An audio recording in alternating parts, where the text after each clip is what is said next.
Hello students, welcome to our YouTube channel Badshah classes. Students, आज के video में हम डिस्कस करने वाले हैं क्लास 12 के फिजिक्स का एक नया टॉपिक जिसका नाम है Bohr's model of an hydrogen atom. Student, ये Bohr model of an hydrogen atom Niels Bohr जो साइंटिस्ट थे, जिनका मॉडल हमने क्लास 9th में भी डिस्कस किया था।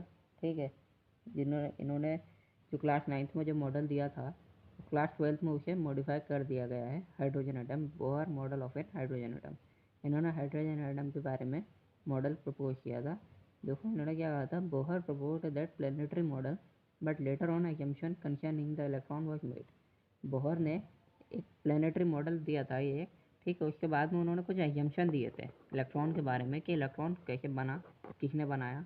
अब इसमें इलेक्ट्रॉन के बारे में इन्होंने दिए, हाइड्रोजन एटम के बारे में इन्होंने जो थ्योरी दी, इसका मतलब ये नहीं कि इलेक्ट्रॉन इन्होंने डिस्कवर किया था।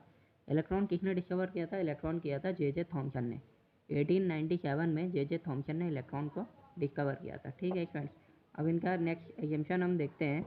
इनका एग्जाम्पशन है, द एग्जाम्पशन वो था quantization of structure of atom.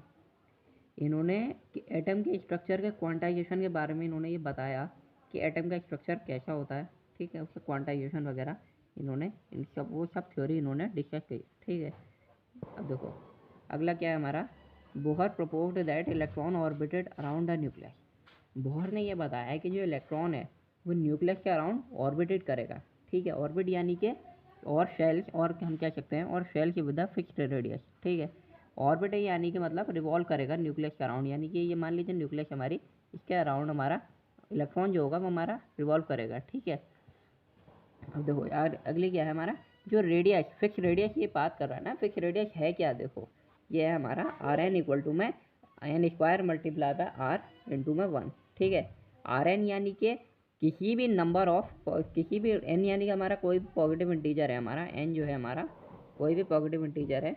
Are N यानी कि हम रेडियस निकाल रहे हैं किसी भी नंबर ऑफ, मतलब किसी भी ऑर्बिट में, किसी भी ऑर्बिट में हम एन की वैल्यू मान लो, जाए ऑर्बिट नंबर 2 है तो एन की वैल्यू हम 2 रख देंगे। ठीक है, आर वन क्या है हमारा, R one is the smallest allowed radius for hydrogen atom. R one क्या है हमारी, ये सबसे छोटी हाइड्रोजन एटम की रेडियस है। आर वन जो है सबसे छोटी हाइड्रोजन एटम की रेडियस है, जिसे हम क्या बोलते हैं, और क्या बोलते हैं, यानी कि एटम ऑल्सो नोन है बोहर की रेडियस, जिसे हम बोहर की रेडियस भी बोलते हैं। यानी कि ये रेडियस नील बोहर ने दी थी। ठीक है, जो नील बोहर ने जो रेडियस दी थी उसे हम नील बोहर की रेडियस भी बोलते हैं। तो स्टूडेंट, हमने देख लिया कि हमारी जो रेडियस थी, रेडियस का फॉर्मूला हमने देखा कि आर एन इक्वल टू में N square multiply by R one, जिसमें एन हमारा क्या था, एन हमारा कोई भी पॉजिटिव इंटीजर था। ठीक है, और आर वन हमारा क्या था, आर वन हमारा सबसे छोटी हाइड्रोजन एटम की रेडियस थी। ठीक है, आर एन इक्वल टू में N square into R one. ठीक है, उससे हम क्या निकालते हैं, उससे हम रेडियस निकाल लेते हैं। ठीक है स्टूडेंट, अब इसमें रेडियस, अब रेडियस तो हमारी हो गई। अब हम देखते हैं कि आगे क्या है हमारा, energy calculate in the nth level of hydrogen atom.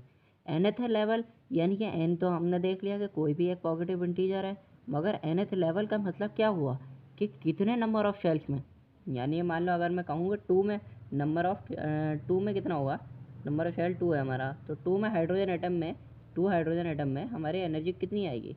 तो एनर्जी का तो हमारा स्टूडेंट हमारा फॉर्मूला है ई एन इक्वल्स टू में, एन हमारा ब्रैकेट में रखेंगे हम, ई एन इक्वल्स टू में minus 1/n² multiply by 13.6 electron volt. ठीक है, अब देखो एन के एन स्क्वायर यानी कि 13, इसे इस तरीके से भी लिख सकते हैं कि -1/n², हम इधर मतलब -13.6/n² भी कर सकते हैं। ठीक है, इलेक्ट्रॉन वोल्ट हम साथ में लिखेंगे जरूर। ठीक है, अब इसमें हम एन इक्वल टू में -1/n² हमारा फॉर्मूला होता है multiply by 13.6 electron volt.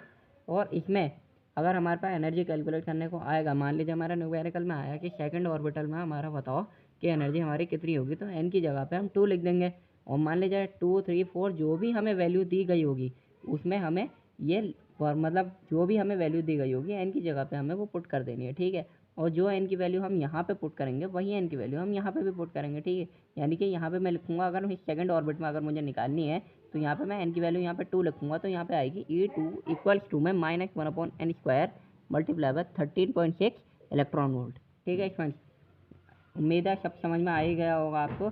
Bohr model of hydrogen atom हमारा यहाँ तक कंप्लीट होता है। ठीक है friends, okay, thank you friends, channel को सब्सक्राइब करो, वीडियो को लाइक करो।